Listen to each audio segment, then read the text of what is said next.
So this is how you can add an audio file into Google Forms. It's actually very simple. Let's go ahead and go to our form. I'm already in mine. So this is our simple Google Forms questions.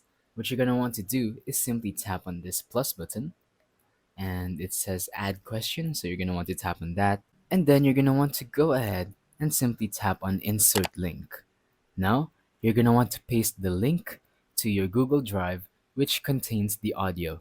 That is how you're going to link an audio into a Google Forms question. So then now you're going to want to paste the link. For example, I'm just going to put youtube.com. You can actually just do that as well.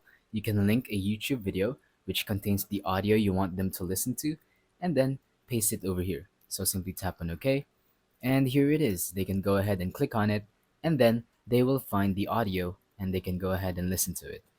If you want to make it simpler, you can simply just tap on this, add video, and make sure that the audio is within that video.